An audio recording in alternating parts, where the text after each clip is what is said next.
Meus caros amigos e amigas, estamos começando nosso programa Pergunte e Responderemos pela TV Canção Nova. Um programa para responder suas dúvidas, suas perguntas sobre as questões da nossa fé católica. Você pode mandar sua pergunta para nós por vários meios. Telefone 12 31 86 2600. Temos também o e-mail que é o pergunte e responderemos @cançãonova.com. E temos também o facebook.com/pergunte e responderemos CN. Por qualquer um desses meios, você pode mandar suas perguntas. Escreva assim de maneira bem objetiva, bem sucinta, que fica mais fácil para eu responder. E as respostas são, dentro do possível, rápidas, para que a gente possa atender o maior número de pessoas, porque tem muitas perguntas na fila, ok? Muito bem. Vamos pedir a Nossa Senhora a sua intercessão para que a gente tenha a graça e a bênção de Deus para esse programa. Convido vocês a rezarem comigo, em nome do Pai, do Filho e do Espírito Santo. Amém. Ave Maria, cheia de graça, o Senhor é convosco. Bendita sois vós entre as mulheres. Bendito é o fruto do vosso ventre, Jesus. Santa Maria, Mãe de Deus, rogai por nós, pecadores, agora e na hora de nossa morte. Amém. Glória ao Pai, ao Filho e ao Espírito Santo. São José, rogai por nós. Em nome do Pai, e do Filho e do Espírito Santo. Amém. Muito bem, vocês estão vendo aqui à frente o livro do Márcio Mendes, né? Sorrindo para a Vida. Como é que você pode sorrir para a vida, apesar dos problemas, das aflições, das tribulações, né? Esse programa da Canção Nova, que agora o Marcos transformou também num livro, né, ajuda a enfrentar, né, os dissabores da nossa vida. Como diz o povo, ajuda, se a vida nos dá um limão, a gente fazer com ele uma limonada. Né? É o segredo da felicidade. Não ficar se lamentando porque o limão é azedo. Não, vamos colocar o açúcar de Deus, né, nesse limão aí, na água, e fazer uma limonada. Ok? Eu quero agradecer também, vocês estão vendo aqui um plasma novo aqui, o plasma do nosso programa, o Plasma TV, queimou aqui desse estúdio e a Canção Nova pediu e alguém doou um Plasma TV novo aqui para a Canção Nova. Queremos agradecer. É a Tânia Maria Vargas, de Itajaí, Santa Catarina, que doou esse Plasma TV novo aqui para a TV Canção Nova. Muito obrigado, Tânia, que Deus abençoe.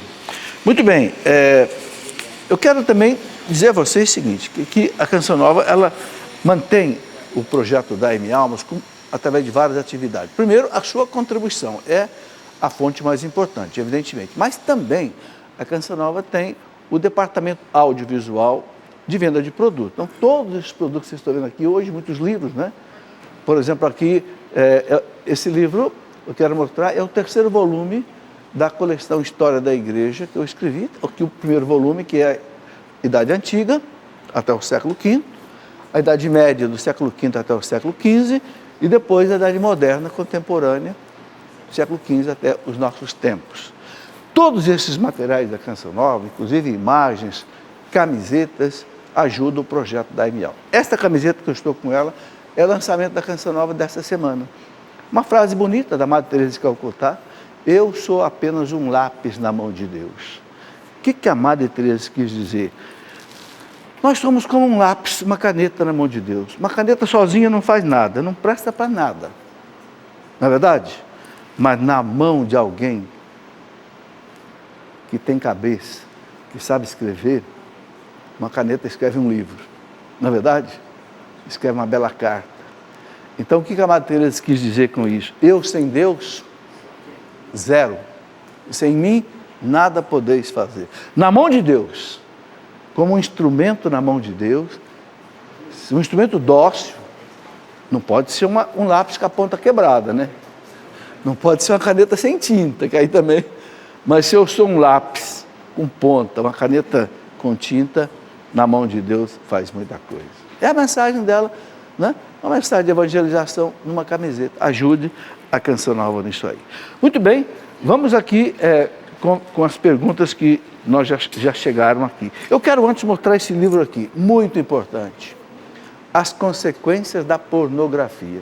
Meus irmãos, eu estou assustadíssimo com o estrago que a pornografia está fazendo no mundo.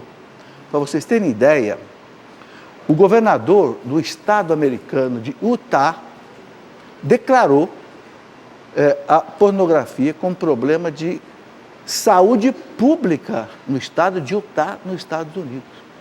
Os psicólogos estão dizendo que o estrago que a pornografia faz na cabeça de um jovem é como uma droga.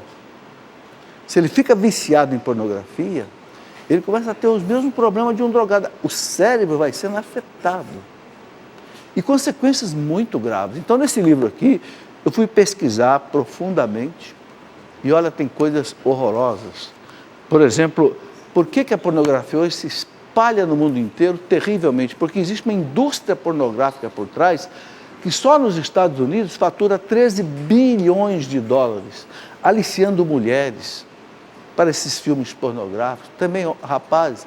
E as maiores vítimas são as mulheres. Claro, né?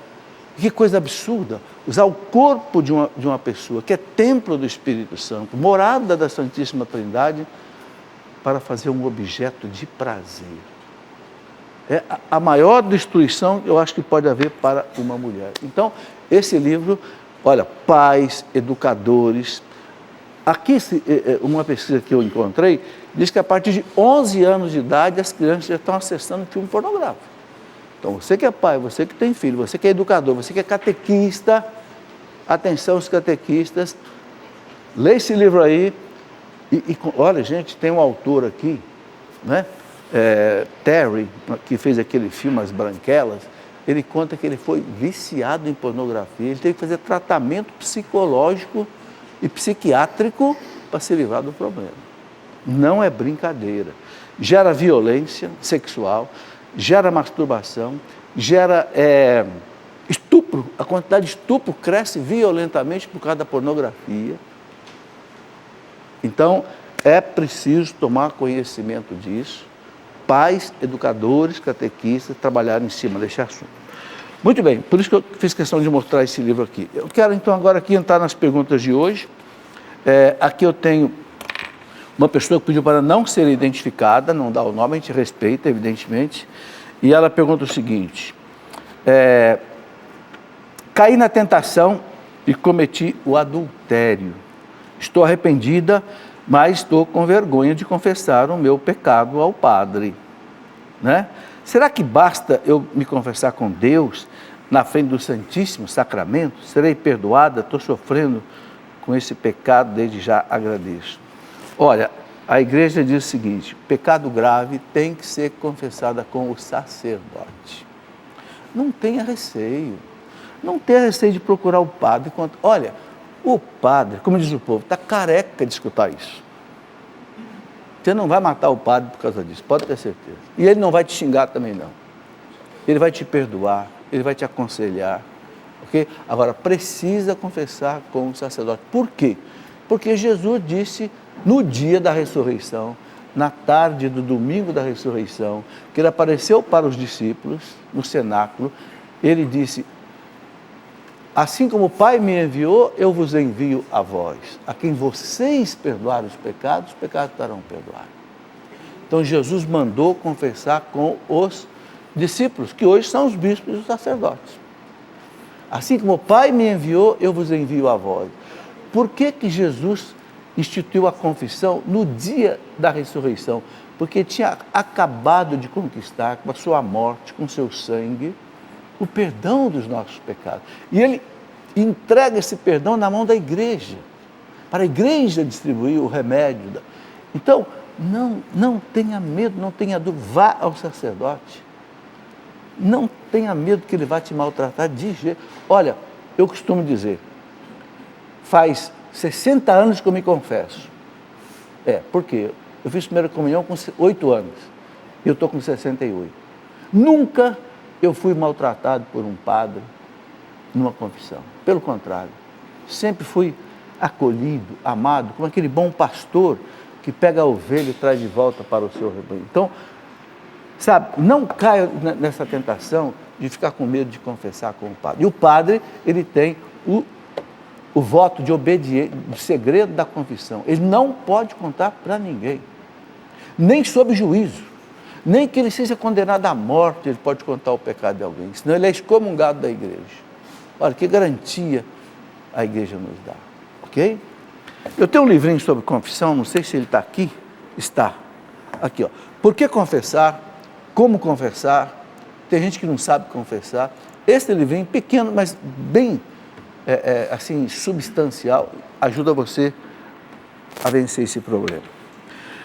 Roger Almada, via Facebook. Na minha cidade tem alguns católicos participando da Fraternidade São Pio X. Gostaria que o senhor falasse da relação da Igreja Católica com a fraternidade. Só podemos participar ou não se os sacramentos são válidos. Bom, o que é a Fraternidade São Pio X? Quando acabou o Concílio Vaticano II, em 1965, um bispo chamado Dom Lefebvre rompeu com a Igreja, não aceitou o Concílio Vaticano II, embora ele tenha assinado a concordância com os documentos do concílio. Mas ele depois rompeu, ele não aceitou os documentos do concílio, ele não aceitou que a missa pudesse ser celebrada na língua de cada povo, ele não aceitou outras coisas. Bom, então ele fundou a tal Fraternidade de São Pio X. E sem autorização do Papa, na época, Paulo VI, ele começou a ordenar bispos e padres. Inclusive, aqui no Brasil, o antigo bispo de Campos, Dom Antônio de Castro Maia. Resultado, todos foram excomungados da igreja. Porque o Código de Direito Canônico diz que uma das causas de excomunhão é se um bispo ordenar outro bispo sem o aval do Papa. É o que ele fez. Então, automaticamente ele foi excomungado. Então, ficaram fora da igreja. Bom, todos os papas estão tentando trazê-los de volta, mas está difícil. Por exemplo, o Papa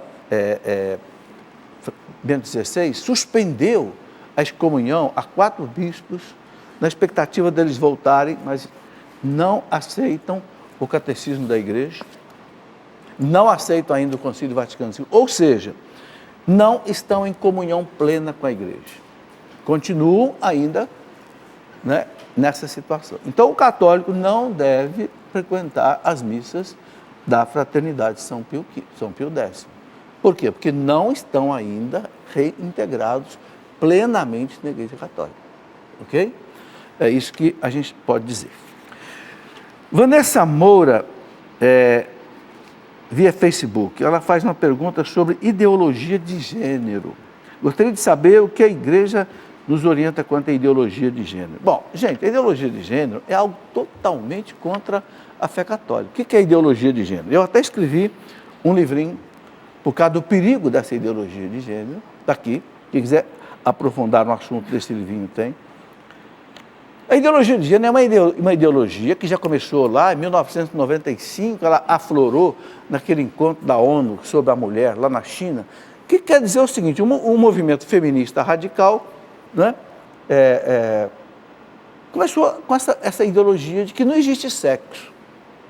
O sexo não é uma coisa física. Não, o sexo é algo apenas psicológico. Então, a ideologia ensina para as crianças, você não tem sexo. Você não é nem menino e nem menina. Você vai escolher seu sexo mais tarde. Quando você tiver 18 anos, 20 anos, você pode ser homossexual masculino, homossexual feminino, heterossexual masculino, heterossexual feminino, bissexual, transexual, transgênero e outras coisas. Ora, isso é completamente contra a lei de Deus. Porque está claro no livro do Gênesis, Deus criou o homem e Deus criou a mulher, certo? Adão e Eva. Deus diz para o casal, o homem deixa a casa da sua mãe, se une à sua mulher, sereis uma só carne, crescei e multiplicai. Pronto, essa é a lei de Deus, é a família de Deus. Não existe esse negócio de que o sexo é psicológico, é social.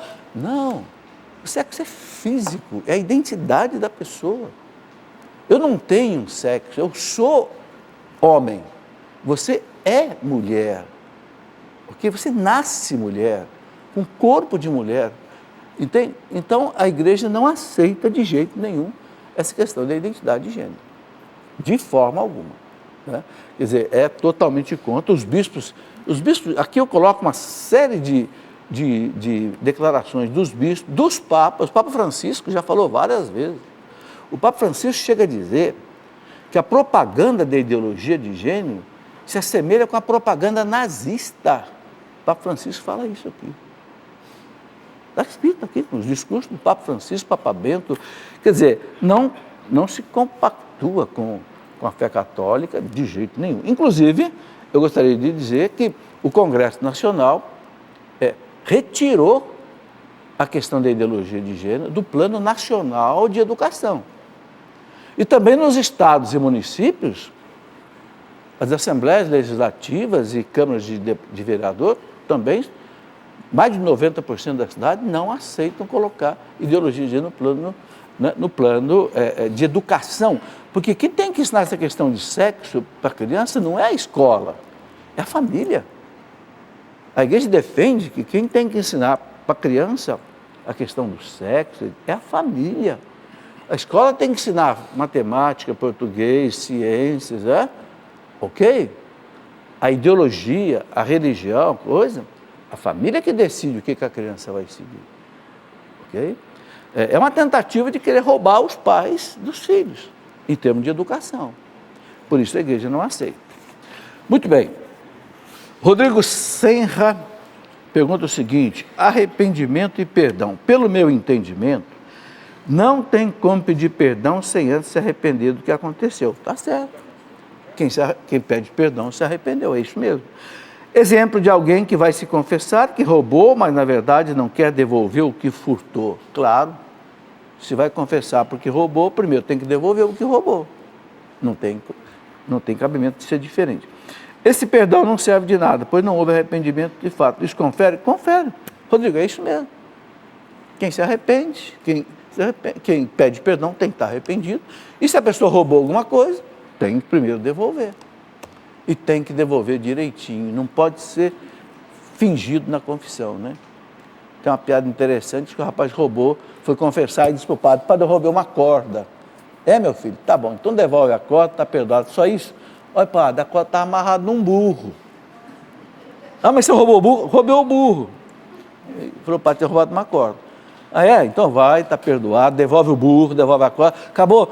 Olha, padre, atrás do burro tinha uma carroça. E a carroça está cheia de milho. E o cara roubou uma corda.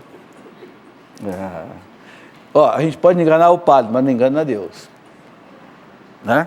É importante saber isso aí.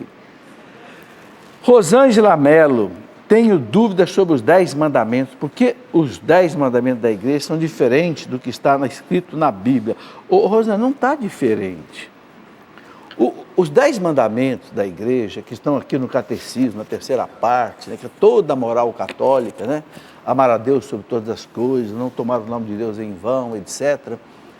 Foi Santo Agostinho quem fez isso. O que Santo Agostinho fez? Santo Agostinho pegou toda a moral católica do Antigo Testamento e Santo Agostinho, aproveitando aqueles 10 mandamentos que estão lá no Êxodo, Santo Agostinho escreveu pastoralmente, catequeticamente, esses 10 mandamentos. E que a igreja desdobra em toda a moral católica na terceira parte do catecismo. É a mesma coisa que está no Antigo Testamento, só que, digamos assim, colocada de uma maneira pastoral, catequética, para ficar melhor entendido para uma criança, até para nós adultos. Mas é a mesma coisa. Por quê? Porque a igreja, ela não lê a Bíblia ao pé da letra. Não, a igreja interpreta, o magistério da igreja interpreta o que está ali. Às vezes um versículo daqui, junta com um versículo daqui, junta com um versículo daqui, e dá um ensinamento. Ok? Então é isso que Santo Agostinho fez. Muito bem. Paulo da Silva, via Facebook. O pessoal gosta do Facebook. É facebook.com/pergunte e responderemos CN. Você pode mandar sua pergunta. Para receber o sacramento do matrimônio, é necessário se confessar antes? Paulo, não é obrigatório. O Código de Direito Canônico obriga o seguinte, que o casal tem que ser batizado. Agora, é lógico que o ideal é que o casal tenha sido batizado, crismado, feito primeira comunhão, né? E confessar antes de se casar.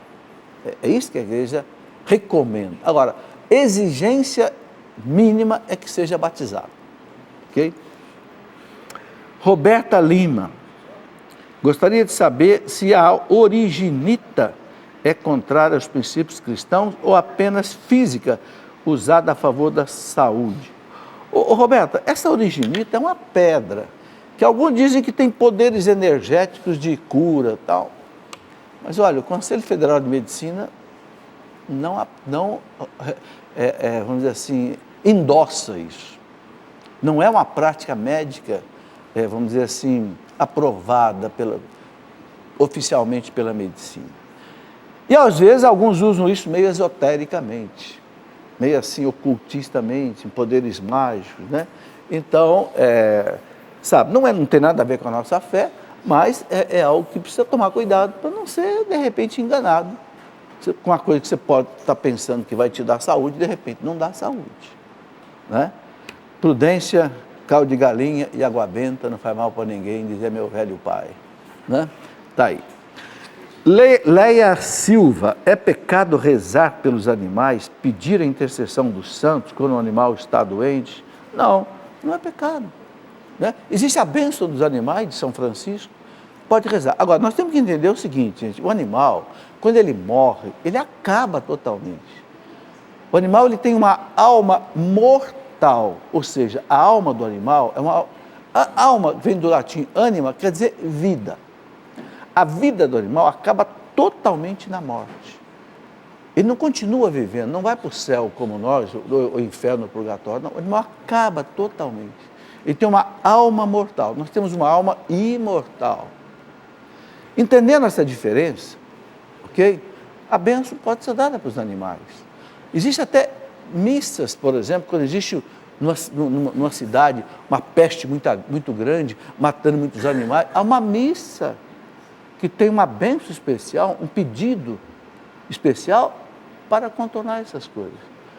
Agora, entendendo que o animal veio para servir ao homem. O animal dá glória a Deus servindo ao homem. Por isso que nós podemos comer a carne do frango, da vaca, etc. Por quê? Colocar o boi, o cavalo na carroça, etc. Por quê? Porque o animal, ele dá glória a Deus servindo ao homem. É o que o catecismo da igreja nos ensina. Mas pode-se rezar por ele, sim. Muito bem, Sabrina, os pecados contra a castidade podem levar à excomunhão da igreja? Sabrina, de modo geral, não. Existe um pecado contra a castidade que pode levar à excomunhão, mas é um caso muito específico que o Código de Direito Canônico coloca. É o seguinte caso, quando, por exemplo, vamos supor, o catecismo coloca isso, se um sacerdote, ele cai na fornicação com uma mulher, ou seja, tem um ato sexual com uma mulher, o que para o sacerdote é proibido porque ele tem o voto da castidade.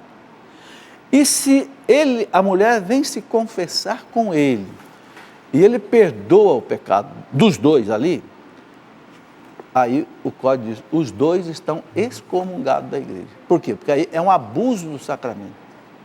Eles podem se confessar, mas ele tem que confessar com outro padre e ela tem que confessar com outro padre. Ela não pode confessar com ele, entendeu? Então, é um caso de pecado contra a castidade que, nesse caso, gera excomunhão. Mas os outros pecados contra a castidade, adultério, fornicação, não sei, masturbação, prática homossexual, não gera excomunhão. Pode gerar pecado grave, mas não gera excomunhão, ok? Muito bem. Eu aproveito para falar mais uma vez desse livro que eu já mostrei aqui, da pornografia. Esse é um caso sério de pecado contra a castidade, né?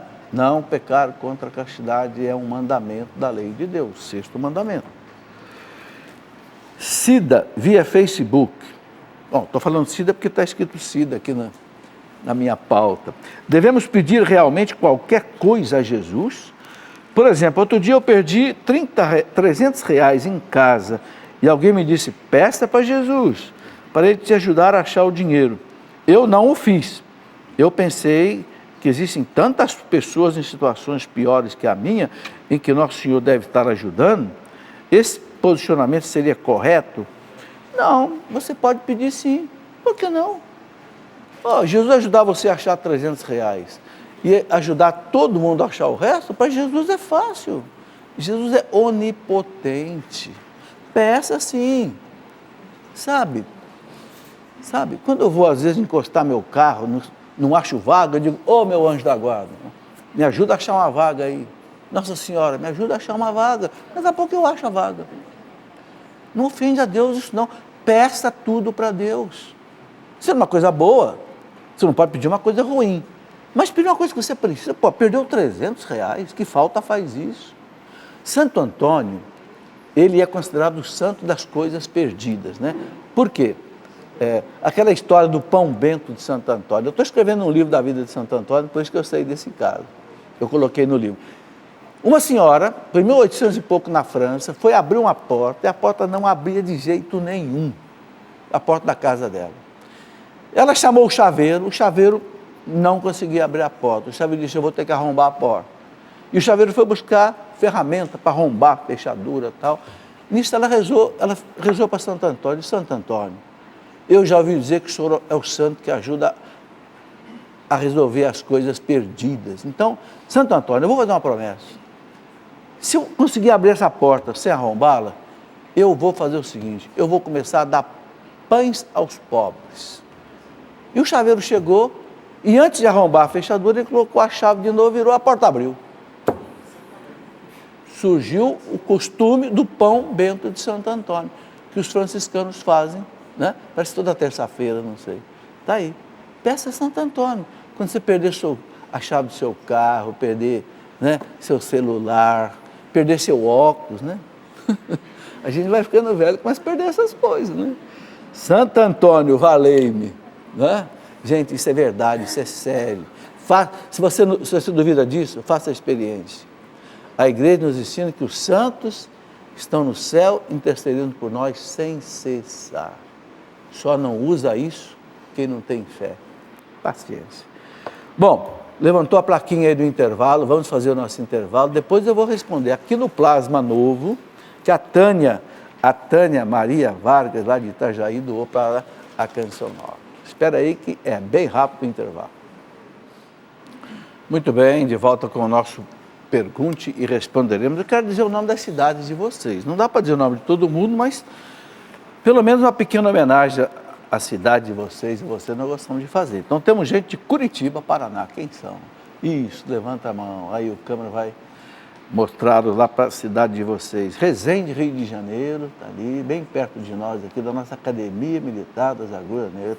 Morei lá 3 anos, fui cadete 3 anos ali. Apucarana, no Paraná, está aí. Belo Horizonte, Minas Gerais. Temos gente de longe aqui hoje. Santiago, Rio Grande do Sul, está lá atrás. Jacuí, Minas Gerais, é isso mesmo? Jacuí mesmo? Jacuí é nome de um pássaro? É nome de pássaro, Jacuí? É, né? Aqui em São Paulo tem Jacu, a Capela do Jacu aqui. Mas é verdade. Aqui pertinho de Lavrinhas, Capela do Jacu. Joinville, Santa Catarina, está lá. Fortaleza, no Ceará. São José dos Campos, São Paulo. Pouso Alegre, Minas Gerais.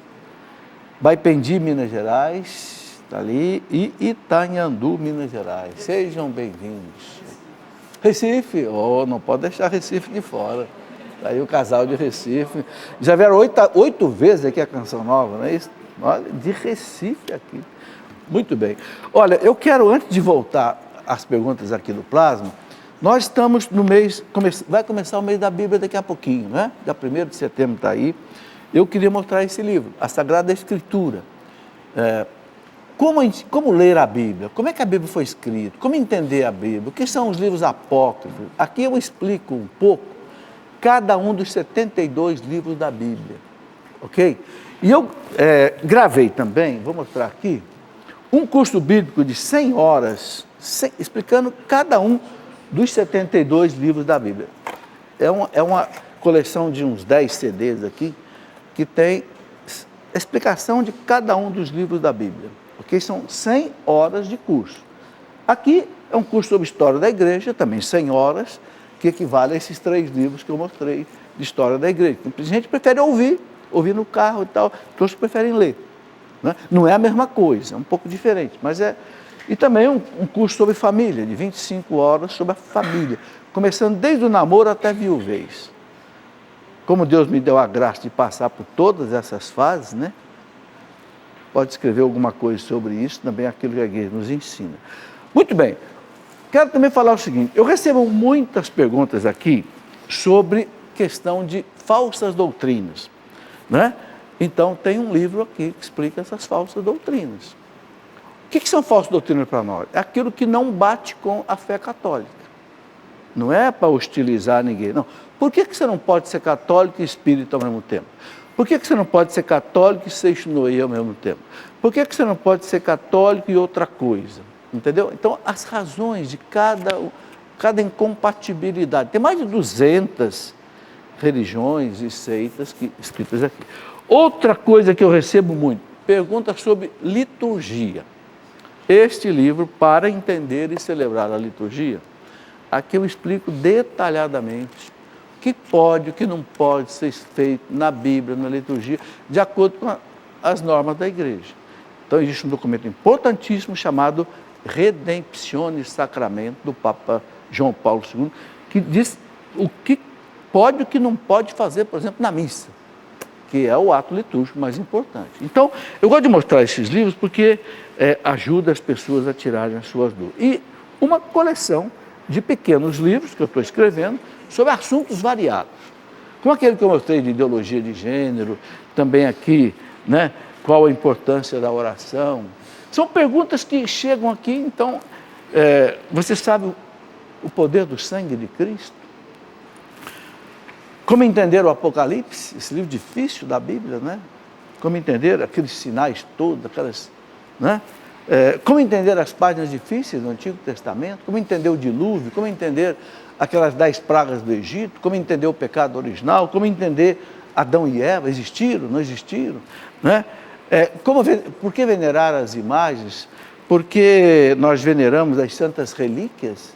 Toda a fundamentação bíblica, teológica e fundamentação do magistério da igreja. Assim, a gente vai tendo uma fé católica robusta, consciente, aí você não é enganado por ninguém. Tem que estudar um pouco, quem tem condição. Bom, agora o plasma é para cá. Eu estou acostumado ali, nós estamos com um plasma novo, mudou de lugar, né? Primeira pergunta que vem por e-mail. As perguntas que eu respondi no primeiro bloco foram as que vieram por Facebook e telefone, aqui por e-mail. Tenho lido alguns autores como Bob Proctor, T. Harv Eker, entre outros, ambos falam das 11 leis do universo, entre elas a lei da atração, física quântica, para explicar a criação da nossa realidade, etc. Esses assuntos estão, de alguma forma, em contradição com a minha fé católica, pois me interesso muito pelo crescimento pessoal, mas sempre em harmonia com a minha fé. Qual a sua opinião? Bem, não podemos misturar as coisas. Olha, eu sou físico. Eu fiz doutorado em física no ITA, Instituto Tecnológico de Aeronáutica. Física quântica, mecânica relativística, não tem nada a ver com religião. Não misture as coisas. Física, a palavra física quer dizer o quê? Natureza. O mundo da física é o mundo natural. A religião é o sobrenatural. Então não tem essa história de que com a física quântica você vai entender a revelação bíblica. Não, a igreja usa a ciência para entender algumas coisas.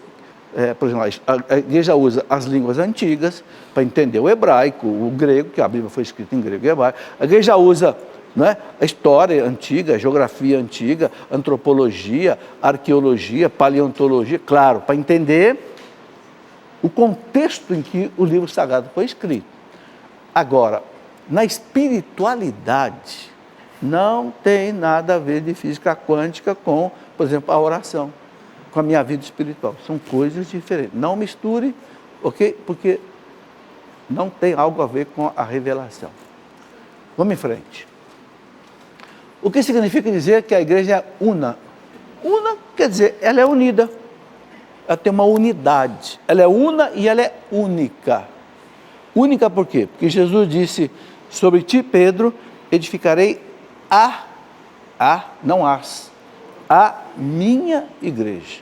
Então só existe uma igreja, aquela que Cristo fundou sobre Pedro e os apóstolos. Então ela é única.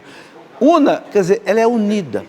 O que quer dizer a igreja ser unida? A unidade da igreja se apresenta em 3 aspectos interessantes. Primeiro, ela é unida no governo. Nós temos o Papa, os bispos, os padres e nós leigos. É uma unidade. O Papa é o fator da unidade. Segundo, ela é una na doutrina. A igreja tem uma doutrina, um catecismo que a igreja no mundo inteiro usa. Foi traduzido em mais de 170 línguas diferentes. É unidade de doutrina. Então a igreja é una no governo, é una na doutrina e é una na liturgia. A mesma missa celebrada aqui hoje é celebrada no mundo inteiro. A mesma leitura do Evangelho, ok? É unidade litúrgica. A igreja tem, por exemplo, a liturgia das horas, né? 3 em 3 horas, o clero é obrigado a rezar, desde as matinas, né? As laudes, depois a prima, a terça, a noa, né? Completas, etc., as vésperas completas. O mundo católico inteiro reza a mesma coisa. Se você pegar o celular aí, né? Quem tem o celular, você pode ter um aplicativo, né? E liturgia, tem ali a liturgia das horas. Então, isso significa a unidade da igreja, ser una. Una no governo, una na doutrina, una na oração. É isso que fez a igreja ter 2000 anos e chegar até nós. É como que um monobloco, né? Espiritual dado pelo Espírito Santo que faz essa unidade da igreja. Lucas, do Rio de Janeiro, RJ, capital. No momento do ato penitencial, os nossos pecados veniais são perdoados? São. Mas se tivermos com os pecados veniais e os mortais, somente o venial é perdoado? Vamos entender o seguinte. Qualquer pecado pode ser mortal ou pode ser venial. Se você fez um ato de arrependimento sincero, não quer mais aquilo, Deus já te perdoou. Mesmo antes da confissão. Só que a igreja entendeu que para comungar, para receber o Cristo na Eucaristia, a pessoa, se cometeu o pecado mortal, precisa confessar com o sacerdote. Por quê? Porque o pecado mortal, ela fere você, que ficou menos santo, fere a Deus que foi ofendido e fere também a igreja. Porque nós somos o corpo de Cristo. Quando você corta o seu dedinho aqui, o corpo inteiro fica incomodado, não fica? Fica. Você tem que tratar dele, porque um pecador, ele fere a igreja. Por que ele confessa com o ministro da igreja? Para ele se reconciliar também com a igreja, com Deus. Então, a igreja exige, por inspiração de Deus, a necessidade da confissão com o sacerdote em caso de pecado mortal. Vamos lá. Carlos Alexandre de Cruzeiro, São Paulo. Gostaria de saber um pouco mais sobre a ignorância culpável e se a mesma é um pecado grave. O Carlos, a igreja fala que tem 2 tipos de ignorância, culpável e não culpável. O que é a ignorância não culpável? Por exemplo, uma pessoa que nunca viu falar de Deus, de Jesus Cristo, da Bíblia, da igreja, dos sacramentos. Imagina lá, alguém lá no meio do mato, lá no céu, um índio que nunca viu falar de nada disso. Ele não tem culpa de ser ignorante das coisas de Deus. Por quê? Porque ele nunca recebeu catequese, nunca recebeu nada. A ignorância é inculpável. Então ele pode fazer uma coisa errada porque ele não sabia que era errado. Ele não recebeu uma formação. Agora, diferente da ignorância culpável, que é o seguinte: eu tenho aqui o catecismo, eu posso conhecer a doutrina da igreja, eu posso saber o que é o certo e o errado, mas por preguiça, é melhor não saber, e você faz coisa errada. Ou seja, você podendo conhecer o que é o certo e o errado, você não quer conhecer. E aí você faz coisa errada. Então aí é pecado. Porque você está fazendo coisa errada por uma ignorância culpável que você podia se esclarecer. Essa é a diferença que o catecismo coloca. Ok? Vamos lá. Raulison Ribeiro. Posso devolver parte do dízimo na comunidade ligada à paróquia que frequento? Bom, o Halisson está dizendo o seguinte, ele dá um dízimo na paróquia, ele quer saber se ele pode dar uma parte do dízimo na comunidade. Pode. Por que que pode? Veja bem, porque a igreja não obriga, e isso está, eu quero dizer que está no Código de Direito Canônico e está no Catecismo da igreja. A igreja não obriga que você dê 10% do seu salário para a igreja. Não obriga. Não está escrito em lugar nenhum. É uma beleza isso.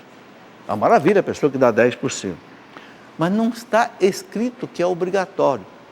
Então você pode dar uma parte para a igreja, você pode dar uma parte na comunidade. E outra coisa, se quiser dar mais de 10%, pode, viu? Você pode dar 10% aqui, mais 10% ali. Agora, se você não pode dar 10%, às vezes a pessoa está numa crise financeira, no desemprego, não dê 10%, ou às vezes não pode nem dar nada, se está desempregado, não recebe nada, vai dar o quê? Entenderam? Então, São Paulo fala, o importante é aquele que dá com alegria. Não existe nenhum documento da igreja que fixe os 10%. Você é que decide. O que diz o catecismo da igreja? Quando fala dos mandamentos da igreja, o 5º mandamento diz assim, nós somos obrigados a ajudar a igreja nas suas necessidades materiais, conforme a condição de cada um. Mas não amarra nos 10%. É bonito os 10%. Veja bem, não estou dizendo aqui que a gente não deve dar o 10%. Quem pode, deve sim. Porque vem do Antigo Testamento. Né? É bonito sim. Mas o que eu quero dizer é que pode a pessoa fazer uma parte na paróquia, e a primeira parte faça na paróquia, porque é na paróquia você se confessa, assiste à missa, né? Se casa, né? Então, uma parte na paróquia, e você pode dar uma parte para uma comunidade. Gostaria de saber sobre a anulação de matrimônio, pois meu ex-marido separou-se de mim após 6 anos de casamento. Tivemos uma filha. Ele afirma ter mentido para mim ao contrair matrimônio. Bom, aí há um indício de nulidade. Se houve mentira, não era católico, praticava outra fé, escondido e tinha preferência homossexual. Consigo nulidade? Bom, vamos ter a igreja não anula um casamento que foi válido, nem o Papa pode anular. O que a igreja diz é o seguinte, que esse casamento não valeu, nunca existiu. Bom, aí tem então uma série, está aí o livro Família Santuário da Vida. Eu escrevi um livro, Família Santuário da Vida, que o último capítulo dele é todo sobre a questão de nulidade. Quando é que o tribunal da igreja pode dizer, esse livro aqui. Quando é que o tribunal da igreja, esse livro aqui, Família Santuário da Vida, tem aqui na Canção Nova. O último capítulo desse livro, eu coloco detalhadamente, dá para mostrar aqui, detalhadamente, as causas que pode o tribunal da igreja declarar que esse casamento não valeu. Ele foi nulo de origem. Por exemplo, aqui está dizendo, a mulher aqui está dizendo, que o marido mentiu para ela antes de casar. Isso é motivo de nulidade. Por quê? Porque o que faz o casamento valer é o chamado consentimento pleno. Você quer casar com ele? Quero. Não está enganado? Não estou. Ele é feio, mas eu quero. Mas ele é pobre, mas eu quero. Então, azar seu. Valeu o casamento, porque você quer. É o consentimento. Eu estou exagerando aqui, só para a gente entender. Ou seja, é o sim. São 3 sims, que não pode ser falso. Primeiro sim, vocês querem se casar, é de livre, espontânea vontade? Ninguém aqui está obrigado, ninguém aqui está enganado, ninguém está chantageado. Como diz o Léo, não tem um 3/8 aqui no ouvido. Não é? Não tem. Eu quero casar livremente. Segunda questão. Vocês querem se casar, vocês prometem fidelidade uma ao outra, é por toda a vida que o prometeis? Fidelidade. Se você casar, não. Quando ela tiver com 50, eu vou dar um jeitinho de trocar ela por 2 de 25. Não vale o casamento. Se você já pensa, não, vou ter uma amante. Fidelidade. Você promete fidelidade até o último dia da vida? Prometo. Terceiro, vocês prometem receber os filhos que Deus lhes enviar, educando na fé do Cristo e da igreja? Sim. É o casal que vai decidir quantos filhos, mas não pode, por exemplo, o casal dizer que não vai ter nenhum filho. O casamento não vale. Ok? Então, se houve mentira, há indícios de nulidade. Então, vale a pena ir ao tribunal da igreja e pedir uma declaração de nulidade. Não é que vai pedir que se faça a unidade. Declaração de nulidade. Jaqueline, de Americana, em São Paulo. O que o senhor acha do livro Confissões do Inferno, do padre Gabriele Amorth? Possui credibilidade as tais confissões dos demônios durante o exorcismo? Ô Jaqueline, o padre Gabriele, ele era o exorcista do Vaticano, então tem uma credibilidade. Agora, veja bem, a igreja não, vamos dizer assim, endossa tudo que está no livro. É uma revelação que o padre Amorth escutou nos exorcismos e colocou no livro. Então, em princípio, o que a igreja diz? Fica de livre uso da fé. O que é isso? Livre uso da fé. Se você leu, fez bem para você, fique para você. Não obrigue ninguém a acreditar nisso. Aí que a expressão, livre uso da fé. Fez bem para mim? Me edificou? Ótimo.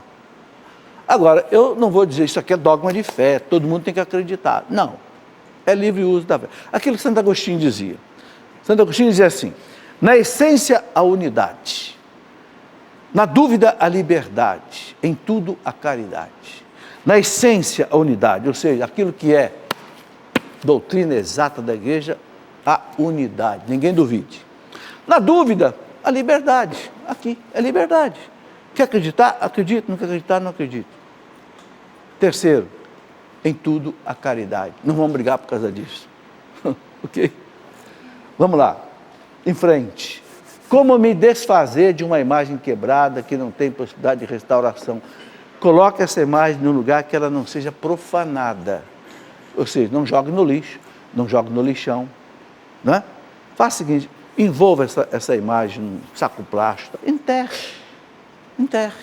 Antigamente o pessoal jogava no rio, por isso encontraram a imagem da Senhora Aparecida no Rio Paraíba. Alguém jogou essa imagem no rio, porque é a imagem da Imaculada Conceição. Né? Os pescadores acharam o corpo, a distância de 200 metros, depois acharam a cabeça e fechou certinho, milagre. Né? Mas a igreja fala, não joga no rio não, porque o rio não é lugar para jogar nada no rio. Enterra a imagem, por exemplo.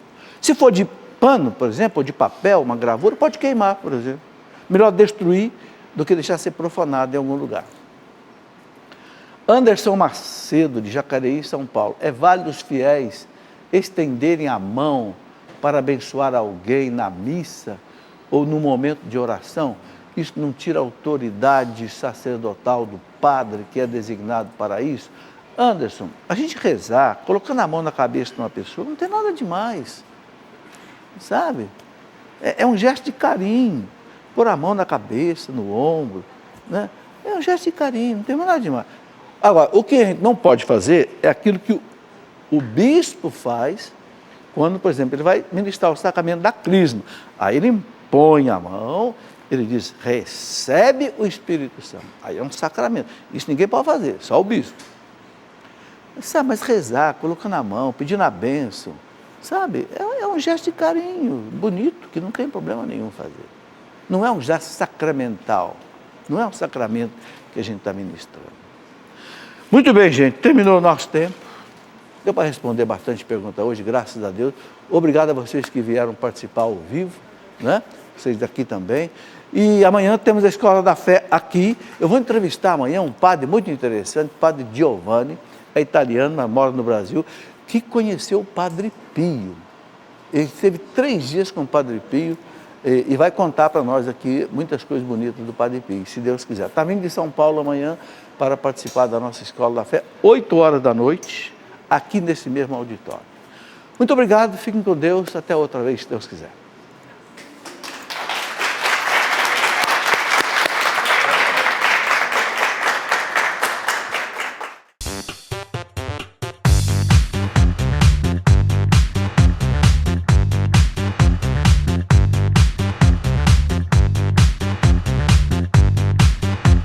CançãoNovaPlay.com. Assine já!